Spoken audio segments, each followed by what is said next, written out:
తెలంగాణ వైద్యారోగ్య శాఖలో సరికొత్త విప్లవం మొదలైంది. సీఎం రేవంత్ రెడ్డి నేతృత్వంలో సరికొత్త సంస్కరణలకు శ్రీకారం చుట్టింది ప్రజా సర్కార్. రోగులకు కార్పొరేట్ స్థాయి ఉచిత వైద్యం అందించడమే లక్ష్యంగా సరికొత్త విధానాలు, భారీ బడ్జెట్ కేటాయింపులు, చారిత్రాత్మక బిల్లులతో వైద్య రంగాన్ని ప్రక్షాళన చేస్తుంది. తెలంగాణ వైద్య శాఖలో వచ్చిన ఆ తాజా మార్పులపై స్పెషల్ స్టోరీ ఇప్పుడు చూద్దాం. తెలంగాణను అంతర్జాతీయ మెడికల్ హబ్ గా మార్చేందుకు రేవంత్ రెడ్డి ప్రజా ప్రభుత్వం అడుగులు వేస్తోంది. ఇందులో భాగంగా హైదరాబాద్ ఫ్యూచర్ సిటీలో ఇంటర్నేషనల్ హెల్త్ సిటీని నిర్మించనున్నారు.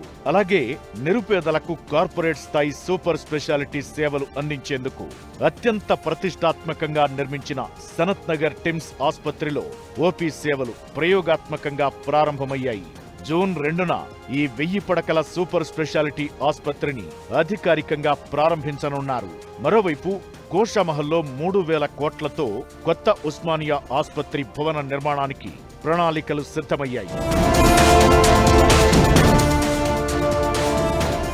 వైద్య పాలనా వ్యవస్థలో ప్రభుత్వం చారిత్రాత్మక మార్పులు తీసుకొచ్చింది. దశాబ్దాల నాటి సమస్యలకు ముగింపు పలుకుతూ తెలంగాణ వైద్య విధాన పరిషత్ టీవీవీపీని రద్దు చేసి దాని స్థానంలో Telangana secondary health care directorate ను ఏర్పాటు చేశారు. దీనివల్ల టీవీవీపీ పరిధిలోని వేలాది మంది ఉద్యోగులకు పూర్తిస్థాయి ప్రభుత్వ హోదా లభించడంతో పాటు ట్రెజరీ ద్వారా సకాలంలో వేతనాలు అందుతాయి. వీటితో పాటు రాష్ట్ర వ్యాప్తంగా దాదాపు 1.85 లక్షల మంది నర్సింగ్ అధికారుల నైపుణ్యాభివృద్ధి, శిక్షణ కోసం ప్రత్యేక నర్సింగ్ డైరెక్టరేట్ ఏర్పాటు ప్రక్రియ ముమ్మరమైంది.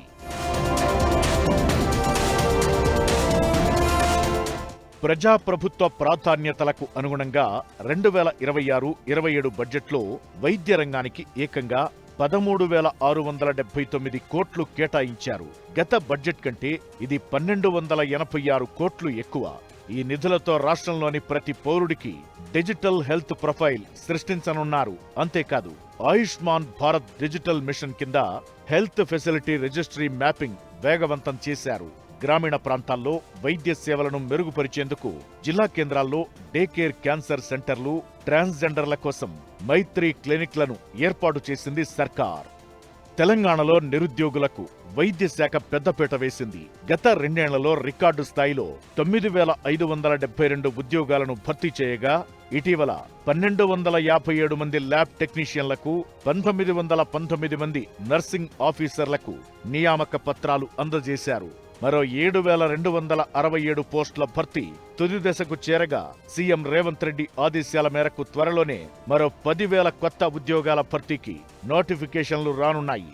మొత్తానికి తెలంగాణలో వైద్యారోగ్య శాఖలో సంస్కరణలు వేగవంతమయ్యాయి. వైద్య విధాన పరిషత్ రద్దు, సెకండరీ హెల్త్ కేర్ డైరెక్టరేట్ ఏర్పాటు, ఫ్యూచర్ సిటీలో హెల్త్ సిటీ వంటి వినూత్న నిర్ణయాలతో తెలంగాణ హెల్త్ సెక్టార్ సరికొత్త పుంతలు తొక్కుతోంది. ఉచిత కార్పొరేట్ వైద్యం నిరుపేదల ముంగిట నిలపాలన్న ప్రభుత్వ సంకల్పం ఏ మేరకు విజయవంతమవుతుందో చూడాలి.